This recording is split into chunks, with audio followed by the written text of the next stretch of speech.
Halo semua, salam sejahtera Malaysia, tuan-tuan dan puan yang amat dihormati semua. Ini satu lagi isu hangat. Sekali lagi menyebutkan nama bekas Perdana Menteri Najib Razak yang kini menjalani hukuman penjara. Nak kata Najib dibebaskan, nak kata berkaitan dengan isu baru-baru ini berkaitan dengan tahanan rumah untuk Najib Razak, berkaitan dengan keputusan terkini, kita belum dapat mengesahkan adakah Najib benar-benar akan diluluskan ataupun dapat melepasi apa-apa sahaja halangan sehingga membolehkan beliau untuk ditahan sebagai banduan di rumah.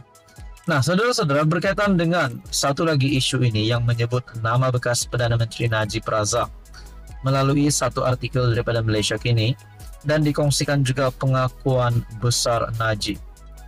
Najib dakwa derma Arab untuk halang pembangkang guling kerajaan.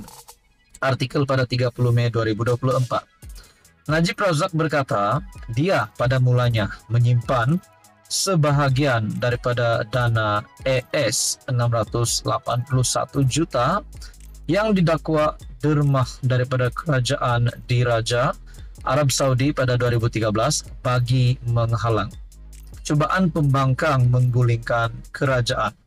Nah, saudara-saudara, melalui artikel ini adalah pengakuan daripada bekas Perdana Menteri yang berkata pada mulanya dia menyimpan sebahagian daripada dana AS 681 juta dan dana ini yang didakwa derma daripada kerajaan diraja Arab Saudi pada 2013 dan derma ini digunakan bagi menghalang cubaan pembangkang menggulingkan kerajaan. Wow, ini pasti satu pengakuan Najib yang mengejutkan ramai kepimpinan politik di Malaysia. Bahkan di dalam artikel ini menyatakan perkara itu didedahkan oleh pegawai penyiasat SPRM Nur Aida Arifin yang membacakan petikan kenyataan Najib yang direkodkan SPRM pada 2018 semasa siasatan terhadap isu 1MDB selepas PRU ke-14. Nur Aida saksi ke-49. Pihak pendakwaan membacakan kenyataan Najib kepada SPRM berkaitan aliran dana itu kepada akaun bank tertuduh pada 2013. Ketika pemeriksaan balas timbalan pendakwa raya Ahmad Akram Garib di Mahkamah Tinggi KL. Kira-kira AS 620 juta dimasukkan dari akaun Najib ke akaun Bank Tenor Finance Corporation di Singapura pada tahun sama. Pasukan pembelaan Najib sentiasa mendakwa bahawa dana itu bukan duit dari 1MDB tetapi daripada kerabat diraja Arab untuk tujuan politik. Berkaitan dengan isu ini Anda boleh lihat di dalam artikel Malaysia Kini dan disebutkan juga pada PRU ke-12 pada 2009 BN hilang penguasaan 2/3 kali pertama dalam sejarah. Anwar Ibrahim ketika itu ketua pembangkang mendakwa mempunyai sokongan cukup daripada anggota parlimen untuk menukar kerajaan. Nah, saudara-saudara, berkaitan dengan isu ini, apa komen Anda? Sekian saja, teruskan bersama di dalam channel ini. Halo semua, salam sejahtera Malaysia, tuan-tuan dan puan yang amat dihormati.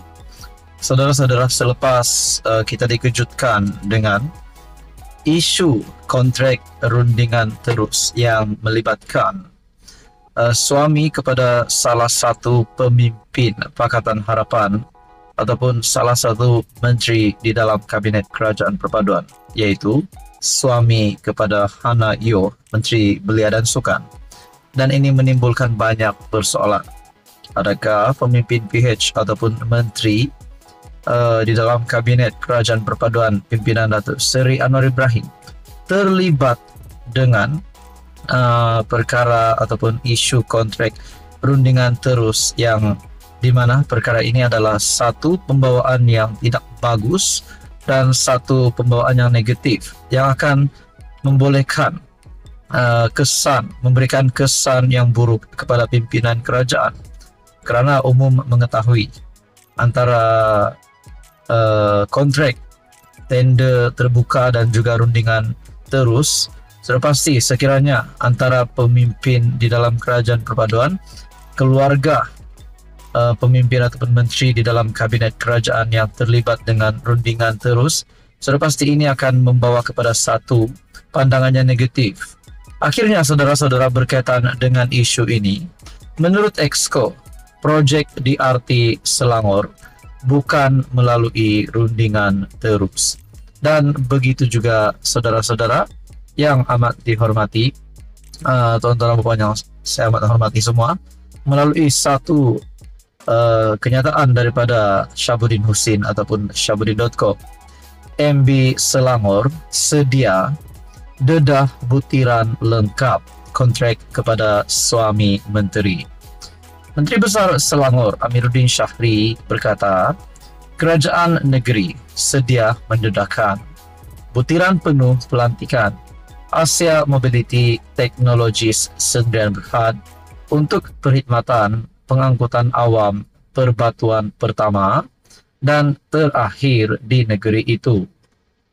Persoalan timbul mengenai kemungkinan layanan keutamaan dan konflik kepentingan susulan pendedahan Asia Mobility antara dua syarikat diberikan projek rintis Demand Responsive Transit ataupun DRT tanpa melalui tender terbuka. Ketua Pegawai Eksekutif syarikat itu, M. Rama Chandran, berkahwin dengan Menteri Belia dan Sukan Hanayo. Semalam, Pusat Memerangi Rasuah dan Kronisme C4 menggesa Kerajaan Selangor mendedahkan butiran lengkap pelantikan Asia Mobility dan Amiruddin bersetuju dengan gesaan itu. Kami sanggup lakukannya, katanya dalam sidang media ketika ditanya berhubung gesaan C4. Kami tiada masalah berbuat demikian kerana kami ada kebebasan maklumat. Amiruddin berkata, kerajaan negeri terbuka untuk menyediakan minit mesyuarat membabitkan agensi pengangkutan awam darat ataupun APAD. Katanya, dua syarikat itu hanya sebahagian daripada proses pembuktian konsep POC Bus on Demand selama 9 bulan.